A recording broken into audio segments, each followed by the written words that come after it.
What's up, guys? This is Alex Quin. I'm a Forbes accredited marketer and global keynote speaker, and this is the Hustle Inspires Hustle podcast. We are a self-development and entrepreneurship community for go-getters to organize their life and business.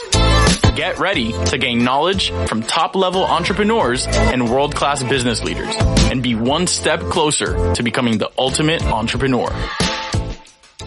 Before we start this episode, how would you feel if I told you that you could change your whole business process around with just $20? Keep on listening to the episode to find out how. The Hustle Inspires Hustle podcast teamed up with ManyChat as the official podcast partner for this year's Conversations 2019 in Austin, Texas. We hope you enjoyed the value from these episodes and let us know what you think.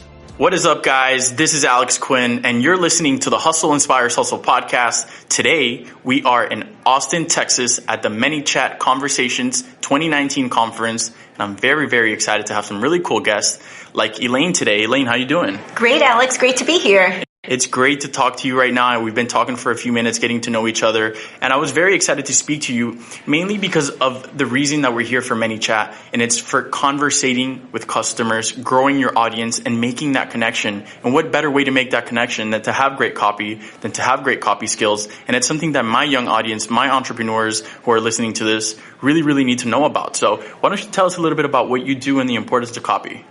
Sure. Well, Alex, I am a journalist. I've been writing about entrepreneurship for years, and I wrote a book called The $1 Million One-Person Business about one-person businesses that are getting to $1 million in revenue with no employees. It's actually based on a trend I noticed in some boring census data that their numbers have been going up each year. And while they're a tiny percentage of all the entrepreneurs that are out there, there has been steady growth. So I feel like we can all learn from them. And one part of it is communication. They're all really good communicators. Yeah. It's so a funny story how things have been changing and how you could actually, like you're saying, you could build a business yourself or one or two other people and really get out there. When I started my agency, I scaled up pretty fast. I started at around 20 years old. And by the time I was 22, we had 17 employees across 3 offices in South Florida. It was a little bit crazy for me because I was younger and didn't really know what I was doing, so it was difficult for me. I wasn't financially literate in many ways. There was many things that were missing from my education that I didn't receive in high school and college that I needed as an entrepreneur. I decided to change my business model because I started traveling, going to events around the world, speaking on podcasts, speaking on different stages, and I couldn't be in 3 offices. I just simply couldn't do it. So I switched my whole business model around.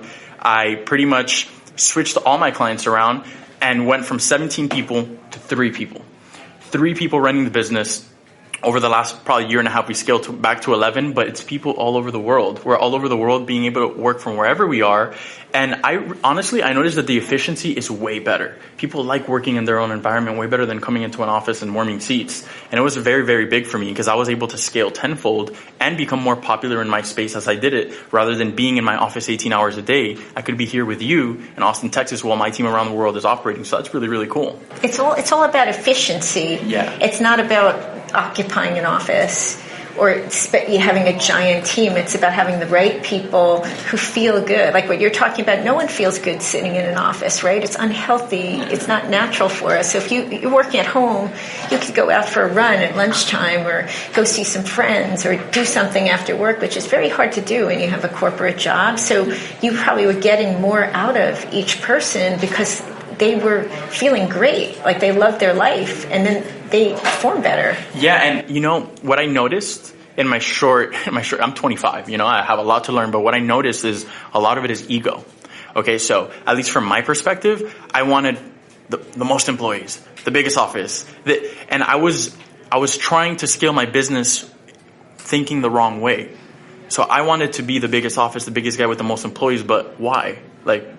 Well, that's the conventional wisdom. So you were probably absorbing that from the way businesses are judged. I always had a different perspective on this. Now, I covered all the scalable businesses for many years, but what I saw was the vast majority of businesses in the country are one-person businesses. There's about 28 million businesses It's like more than 2/3 of them are one-person businesses, and people have often looked at them as failures. Like, these are businesses that didn't scale. They didn't read the E-Myth. The owner's trying to do too much themselves. That was recommended to me last week. It's a good book, but the thinking behind it assumes that the only good kind of business is the big, scalable, next Facebook. Yeah.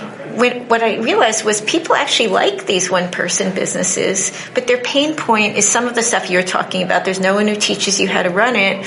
You make mistakes, and financially it can be a struggle unless you know how to run it efficiently and successfully. So in the book, what I looked at was these real people of all walks of life who were doing this in a whole bunch of different fields, ranging from freelance copywriters to manufacturers, one-person manufacturers.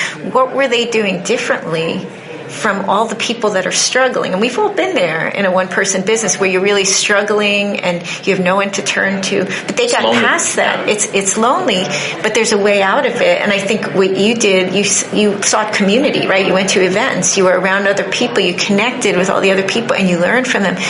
That's how you have to do it, because there's no school that will teach you how to do it. But once you know how to do it, you have an incredible freedom to live the way that you want. Yeah. And that's super exciting to me. Since you're listening to this episode, I want to make sure that you save my phone number so I can let you know about new podcast episodes or networking events going on in your area. Go to my Instagram, Alex Quin, AlexQuin, and hit the contact button and then text me. For me, the most important part because when I started business, I was just trying to make money. Like a young guy trying to make money. You need to pay the bills, right? That's a legitimate reason to start a business. Well, I didn't want to pay the bills. I wanted to get myself a bunch of stuff, which is completely different, right? But then I slowly learned that what I wanted was peace. And I wanted time for myself. More importantly, time to learn. Because the only way to be great at what you do and to really be recognized and be a thought leader and be like an authority in your industry is to be educated. That there's a big thing going on in the United States right now around the world that don't go to college, this or that. Look, I'm a big believer in education. You need to educate yourself, okay? You just need to be smart about how you educate yourself. Don't get yourself into crazy amounts of debt. Don't do things you don't need to do, but educate yourself. And once you're done, don't stop, because the world doesn't stop. So why would your education stop? That's why I constantly read every day. I take courses every week on different things, public speaking, writing, so many things, because I genuinely want to be great. And people will recognize that when they speak to me or talk to me, and I'm always going to have work and I'm always going to have opportunities, rather than sit back and say, oh, I have a degree, I'm entitled. No, you're not entitled, because you have to keep going. Just like doctors. Doctors can never stop studying because things are always changing and evolving. You got to keep going. That's very insightful. And if you're passionate about the business, you'll enjoy doing the learning. That's one of the tricks, is figuring out what do you actually want to do that intersects with what people want to buy. Because you could have a passion that you love that maybe isn't something you can monetize, or that you don't want to. Like maybe you love yoga, but you don't want to have a yoga business because you don't want money to be involved with yoga. You just love the yoga for itself. Experience. So you've got to figure out what you want to monetize that taps into that. And then you'll always enjoy reading about it. You'll always enjoy going to events and hanging out with the other people who do it. And that's a journey, right? You might not hit it right out of the park. You may have to try some different things until you finally feel like you're in your right kind of work. In your groove, yeah. Yeah, and you feel purpose and you're connected, and it's.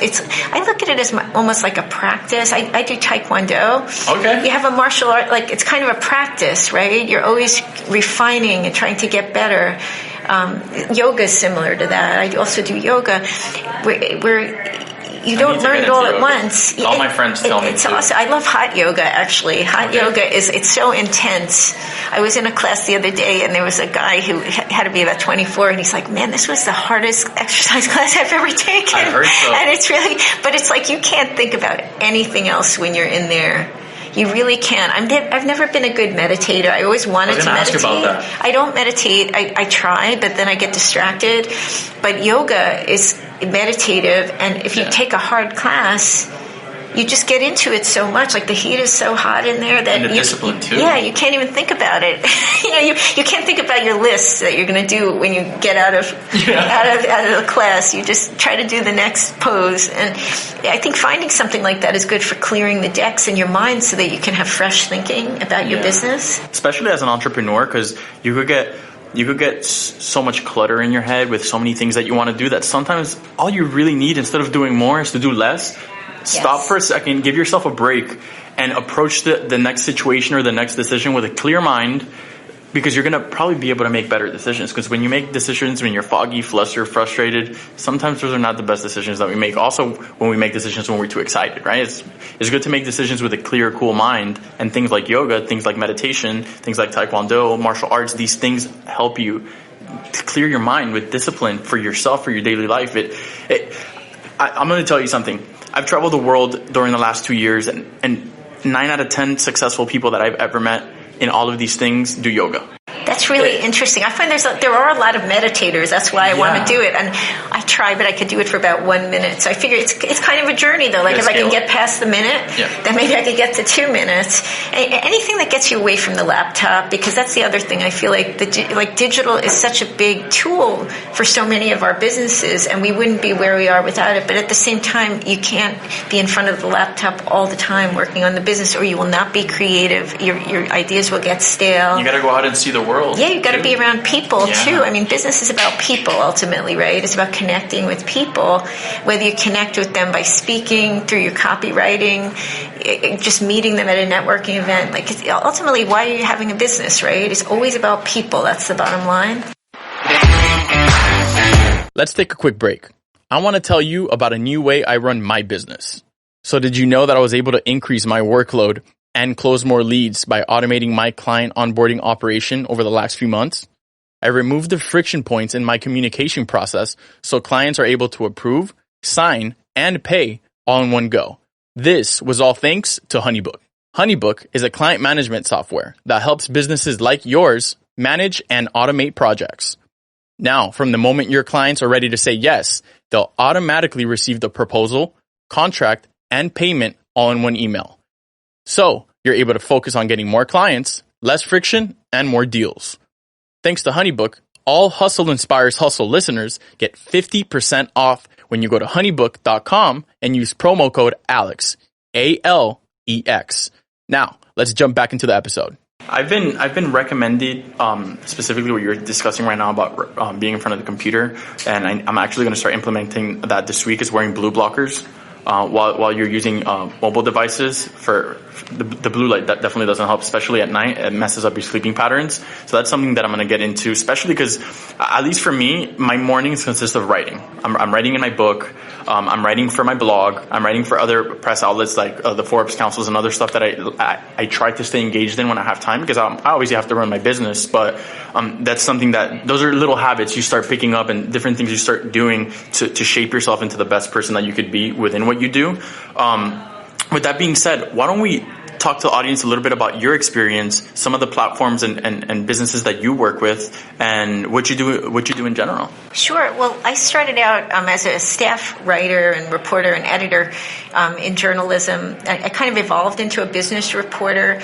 I started early as a street reporter. I worked in Patterson and Jersey City. One of my beats was the Hudson County Jail, actually. Okay. Yeah, and then after a while, I was kind of burned out on always covering tragedies and that sort of thing. So I got a job as a fashion editor. I was at Women's Wear Daily for about a year and a half. And then I realized that wasn't my true calling. We were talking about experimenting. I enjoyed it. And I actually found the business side really interesting. I had a friend who was a designer, and I saw how creative he was and how his challenges with the business side were keeping him from doing what he wanted to do. He had his clothes in bundles, and so I helped him with his business plan. Anyway, this helped evolve me into a business reporter, and I got a job at Success Magazine for a while. Then I went over to Fortune Small Business Online at Fortune Magazine. I was a senior editor there. I ran their website for 4 years for Fortune Small Business Online, and then went over to the magazine, then back to the website. Then I had 4 children. I went freelance about 12 years ago, and so I've been living the freelance life for a while. And I've written for many of the major business publications. Forbes, I have a blog where I write about the one-person business regularly, and CNBC, Crane's New York Business, Inc., I do some stuff for the Economist Intelligence Unit, and a variety of different business outlets. And out of that evolved a ghostwriting side of my business. I had one client who I was his editor when I was at Fortune Small Business. And when I went freelance, he said, I want you to be my private editor. And then I got to know his voice so well that sometimes I'll ghostwrite for him. And he tells everybody it's not a big secret. And then he started referring me to his friends. And it sort of evolved naturally. And now a good part of the work that I do is ghostwriting. And I really love it. I love working with other writers because this is my write work. I could talk about writing all day long. I'm so passionate about it. And some of the people I work with really are, they're more quantitative types. Writing isn't their strong point, but they're willing to learn. And then other people, they are really good at it. They just need a little help. And or they don't have the time. Yeah, they don't have the time. And yeah, exactly. Yeah, and so it's really it's fun to see their journey when I work with them. Sometimes I write the whole thing. Other times they write and I edit. I customize it heavily. But it's kind of like being an actor sometimes, where you have to go into character, right? Because sometimes they're very different from me. It might be the CEO of a multi-million-dollar company with 1,000 employees. Well, I'm a freelance writer, who does taekwondo and yoga all the time. I'm a different person. I'm a mother with 4 kids. Maybe they're not a parent, but you get into character. You really have to listen. A big part of it is listening. So I want to hear how they phrase things, because if I write a book for them and then they go speak and it doesn't sound like them, then there's something that's not genuine. So it's like allowing them to really be heard and express themselves in the way that they naturally do, but also keeping in mind the audience, right?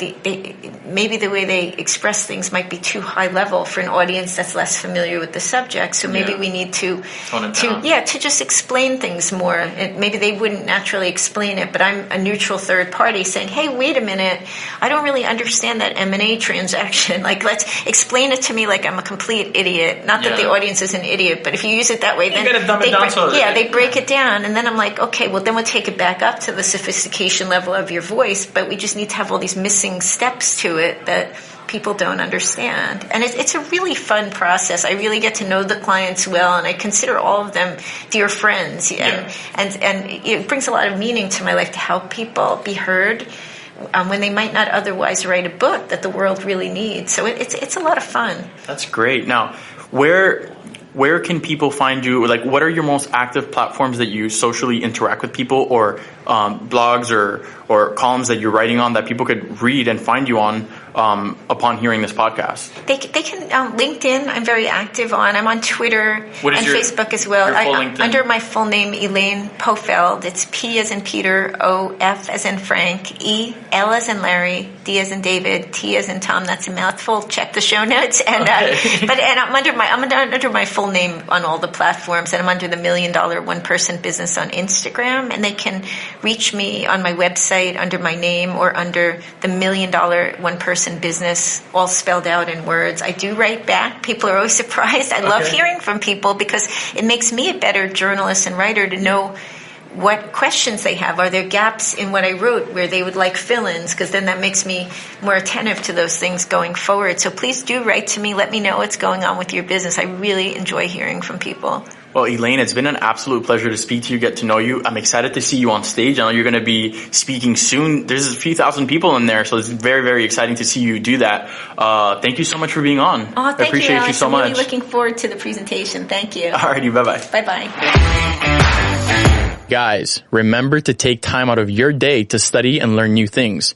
Read every day, take new courses, or join a mastermind group. Don't forget to check out honeybook.com to automate your business processes so you could get more clients and get paid faster. Get 50% off when you use code ALEX. ALEX. Thank you guys so much for taking the time to tune in. I'd really appreciate it if you guys could share with someone, review, or even subscribe to the podcast. If you want to connect with me, follow me on Instagram at Hustle Inspires Hustle. Or you could follow me on my personal, Alex Quin with one N. This is the Hustle Inspires Hustle podcast with Alex Quin.